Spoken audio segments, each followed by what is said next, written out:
আল্লাহর কাছে বিচার দায়ের করবে, আপনার দ্বিগুণ শাস্তি চাবে এবং আল্লাহর পক্ষ থেকে চরম অভিশাপ তারা প্রত্যাশা করবে আপনার ব্যাপারে।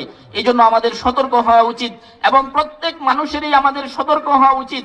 আমরা যেন কারো কোনো প্রলোভনে পড়ে, কারো কোনো ভবিষ্যতে আমাকে কিছু করে দিবে এই টেন্ডেন্সি থেকে, এই প্রবণতা থেকে, এই প্রত্যাশা থেকে আমরা যেন কোনোভাবেই কারো মনোরঞ্জন করার জন্য যেন কোনো অন্যায় কাজে আমরা লিপ্ত না হই।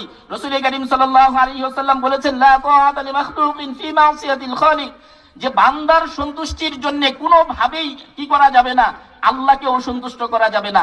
যে অমুক আমার প্রতি খুশি হবে, আমাকে একটা কিছু করে দিবে, এই প্রত্যাশায় আপনি তার কি করছেন, অন্যায় কাজগুলো করে দিচ্ছেন, এটা কোনোভাবেই করা যাবে না। রাসূল কারীম সাল্লাল্লাহু আলাইহি ওয়াসাল্লাম বলেছেন, আল্লাহ অসন্তুষ্ট হন এমন কোন কাজ কোন মানুষ করতে পারে না যে আল্লাহর বান্দা হিসেবে নিজেকে পরিচয় দেয়, নবীজির উম্মত হিসেবে নিজেকে পরিচয় দেয়, সে কখনো এই কাজ করতে পারে না যেই কাজ করলে আল্লাহ অসন্তুষ্ট হন।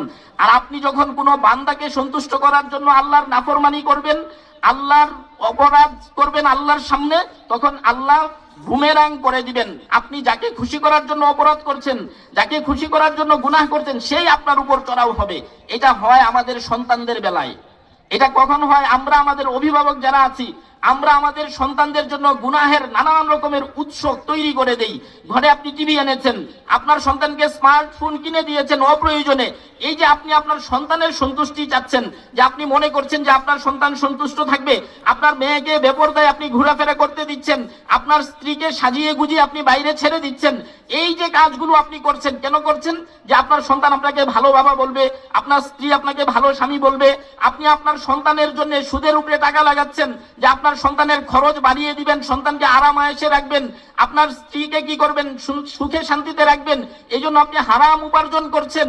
এই যে আপনি মানুষকে খুশি করার জন্য আল্লাহর নাফরমানি করছেন, দেখেন এই সন্তানেই আপনার অবাধ্য হয়, এই স্ত্রী আপনাকে ঘরে রেখে চলে যায়, নানান রকমের এই যে অপরাধগুলো হয়, এগুলার অন্যতম কারণ হলো যে আমরা অভিভাবকরা কি করি, আল্লাহর নাফরমানি করে করে মানুষকে সন্তুষ্ট করবার চেষ্টা করি।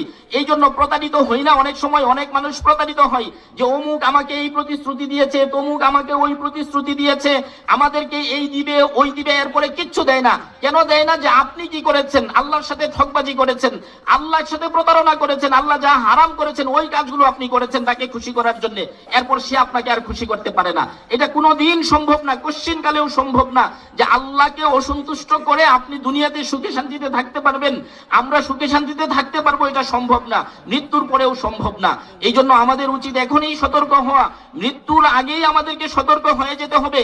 আল্লাহ ওই সতর্ক বাণীটাই, ওই অ্যালার্মটাই আমাদেরকে কি করেছেন, দিয়েছেন। আল্লাহ আমাদেরকে জানিয়ে দিয়েছেন যে আল্লাহ এবং আল্লাহর রাসূলের অনুসরণ করলেই আমরা মুক্তি পাবো। এছাড়া আল্লাহ এবং আল্লাহর রাসূলের নাফরমানি করে যদি আমি যে কাউকে সন্তুষ্ট করতে যাই, এটা কোনোদিন সম্ভব না। এই জন্য আমাদের কিয়ামতের দিন যেন এই আফসোসটা করতে না হয়, সেই সতর্কতা আমাদের এখনই হওয়া উচিত। আল্লাহ যেন আমাদের তৌফিক দান করেন। এরপর আল্লাহ তাআলা কোরআনে কারিমে আরেক আয়াতে বলেছেন এইভাবে,